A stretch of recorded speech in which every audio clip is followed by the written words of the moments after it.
warahmatullahi wabarakatuh.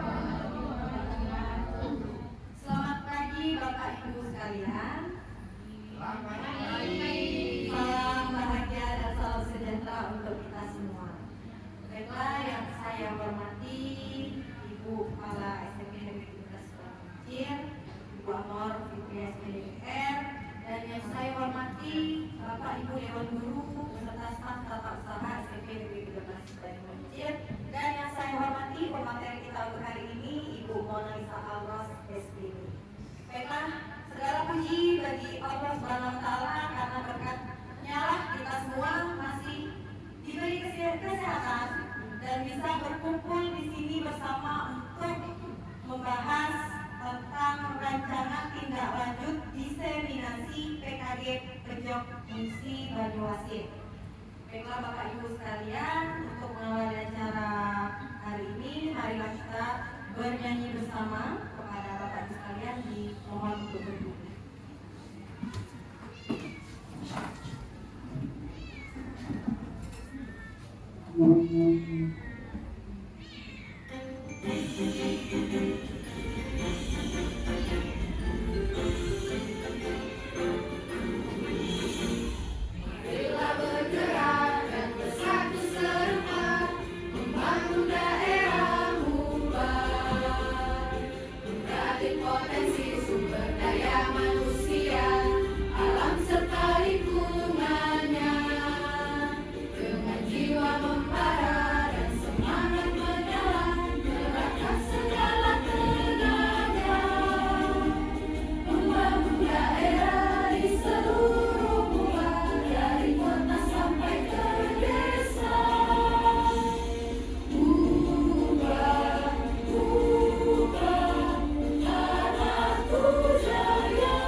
Selanjutnya yaitu pembacaan doa yang akan dibawakan oleh Pak Sudardi.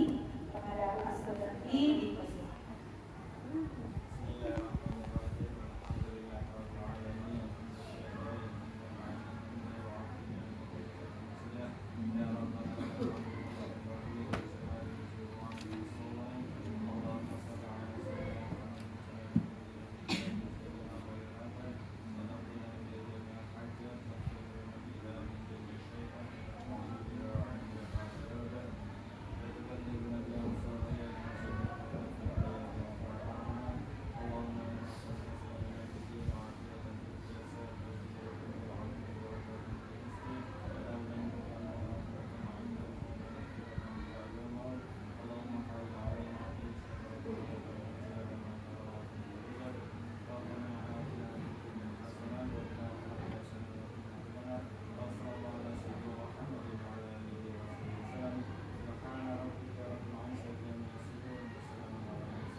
kasih untuk Pak Bantri yang telah melakukan doa.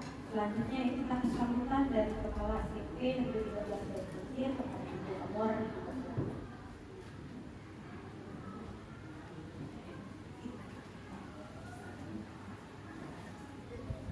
Assalamualaikum warahmatullahi wabarakatuh. Waalaikumsalam warahmatullahi wabarakatuh. Bapak Ibu yang saya hormati, alhamdulillah hari ini kita bisa berkumpul ya untuk mengikuti kegiatan diseminasi PKG Bejok dari narasumber ya Ibu Manisa.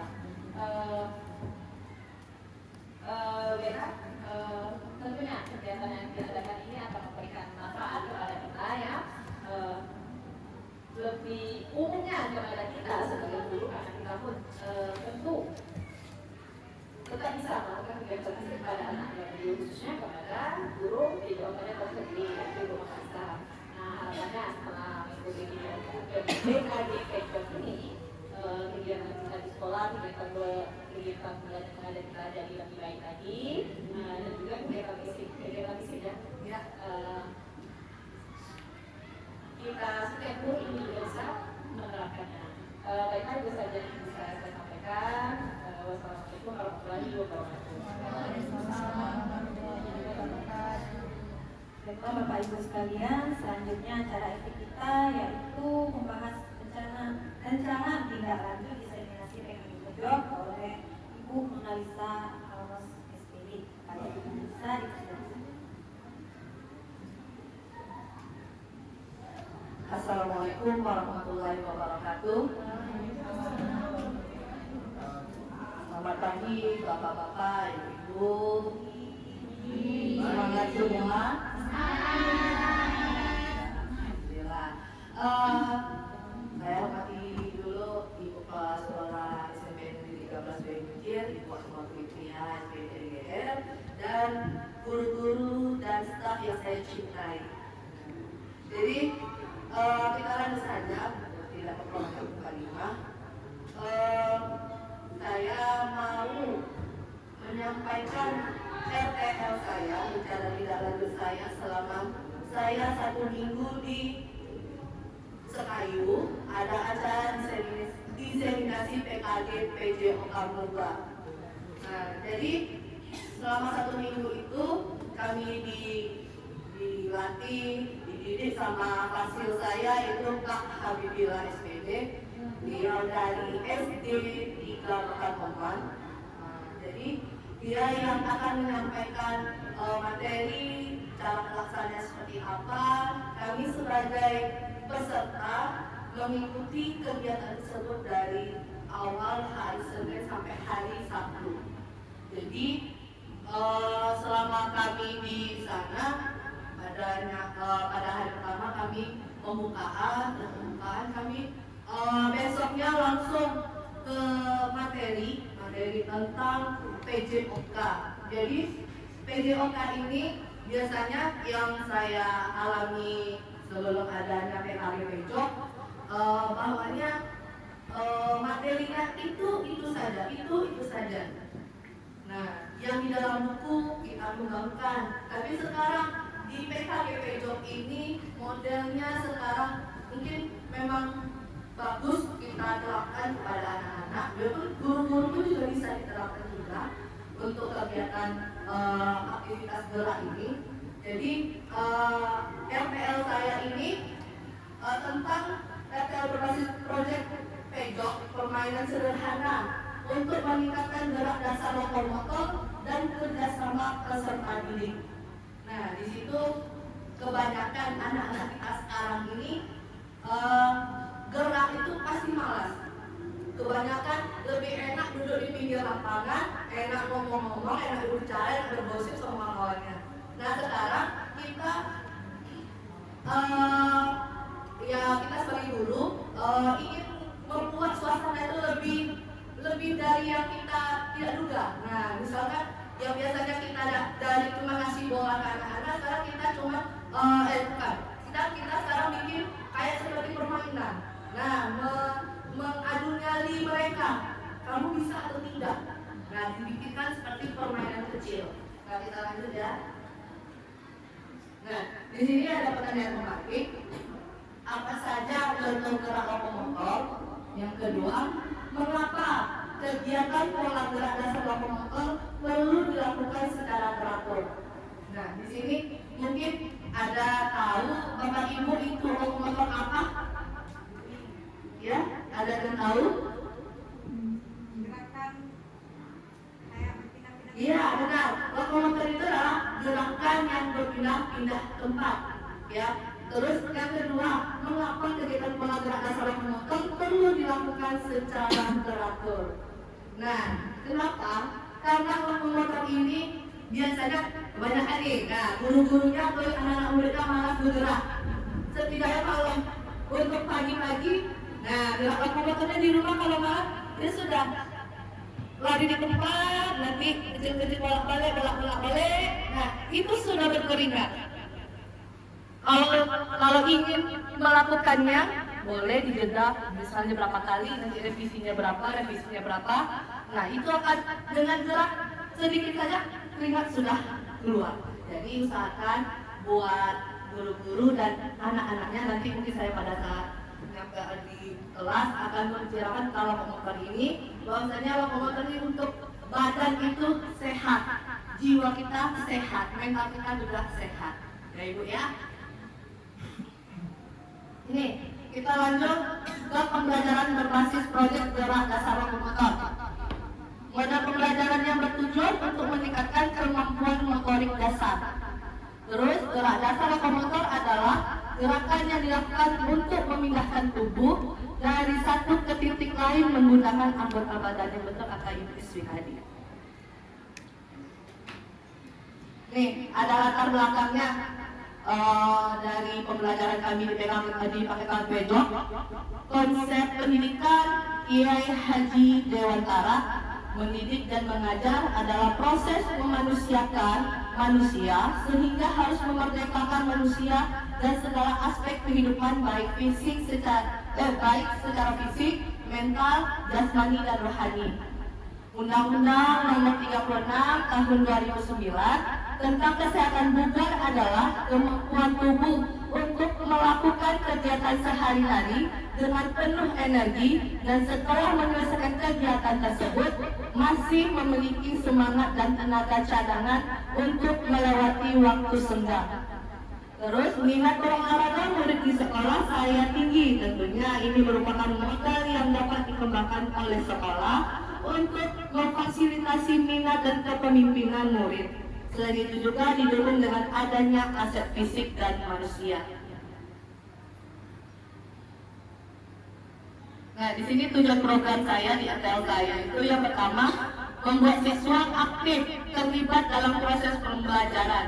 Yang kedua, mendukung pertumbuhan dan perkembangan murid sehat fisik, sehat jiwa, dan sehat sosial.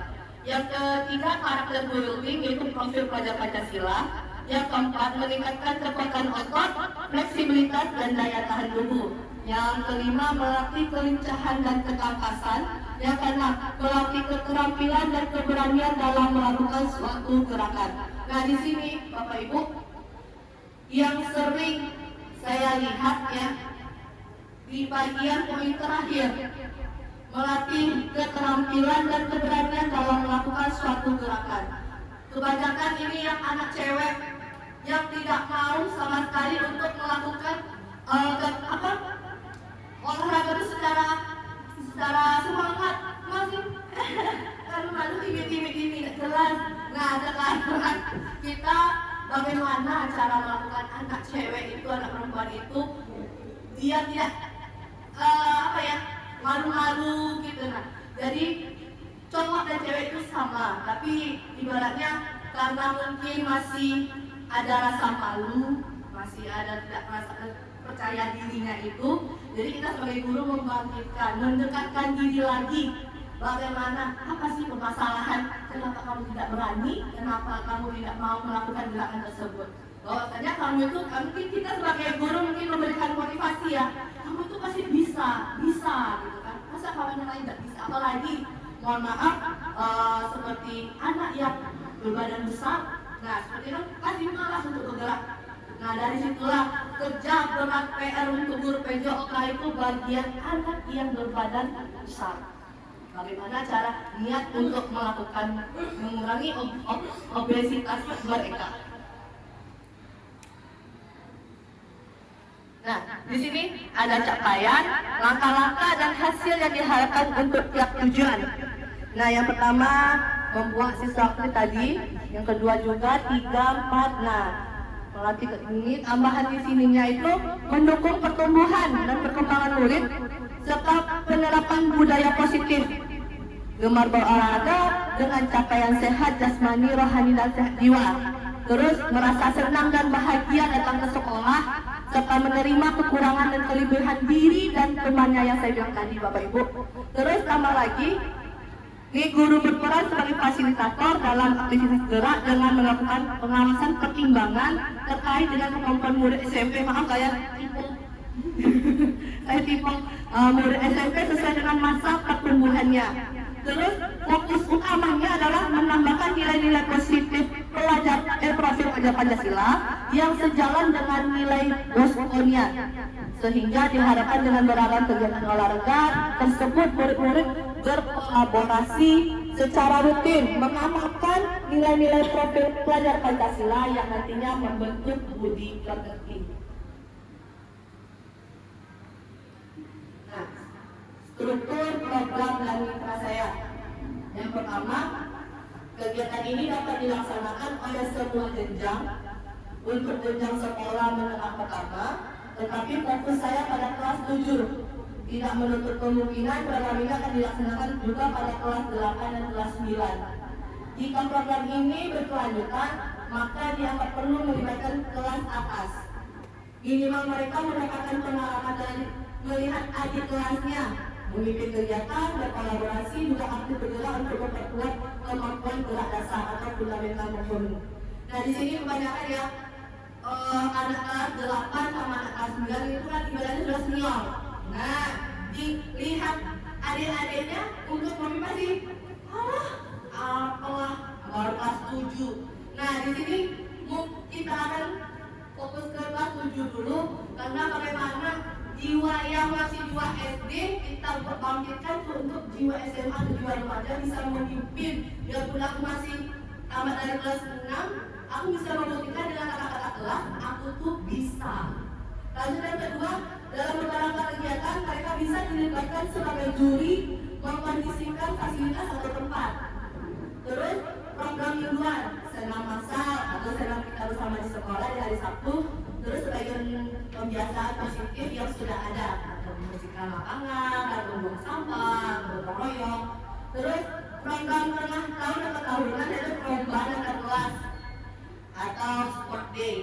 Nah, mungkin biasanya kalau kita tuh activity ya ibu-ibu ya, biasanya kalau misalkan dari selesai ujian, mungkin refreshingnya kita untuk anak-anak, nah bosan dengan pelajaran yang dituntut. Jadi anak-anak tuh kepingin pas akhir pertengahan tahunan ini ada yang hasil dari dari olahraga ini dengan ibu guru olahraga itu akan kita bandingkan dari pembelajaran sampai pada saat dia bertanding antar kelas. Jadi ada jiwa kekompakan, kerjasama, bisa atau tidak dia dalam satu kelompok itu. Oke, kita lanjut saja. Kapasitas yang dimiliki, yaitu pertama modal manusia. Modal manusia itu seperti kita, guru, siswa, dan orang tua. Nah, terus yang kedua modal finansial. Di sini alat sekolah dari dana BOS untuk pengadaan bola kasket atau patokan. Nah, di sini saya bikin RTL saya itu permainan sederhana, jadi bisa dijadikan lomba, gerakan melempar dan menangkap bola kasti. Jadi anak itu bisa tangkap atau tidak pada saat melempar dan menangkap. Jadi kita bikin, saya rencana bikin RTL-nya itu membuat perlombaan permainan kecil itu, membuat dalam satu kelompok itu bisa 7 atau 6. Nanti dia itu akan melempar kawan yang akan dijual akan menangkap, dilempar lagi jadi estafet. Itu kalau misalkan sudah yang duluan datang atau duluan ke finish itu yang pemenangnya. Nah, jadi di situ ada ketangkasan, kecepatan, fleksibilitas. Nah, di sini karena ada modal finansial, kita memakai bola kasti dari sekolah sama patokan atau kon. Terus kita ke modal sosial. Nah, di sini saya bilang tadi Bapak Ibu, modal sosial kerjasama, kolaborasi dan gotong royong antar sesama teman kelompok. Lanjut ke modal lingkungan, kita memakai lapangan sekolah yang luas ini. Nah, rencana evaluasi. Pada waktunya evaluasi program dilaksanakan secara berkala per 6 bulan sekali dengan sasaran semua pihak yang terlibat dalam program ini. Terus yang kedua, teknik evaluasi. Evaluasi dapat berupa penyebaran survei yang membuat refleksi dan umpan balik atau wawancara langsung ke anaknya atau ke gurunya.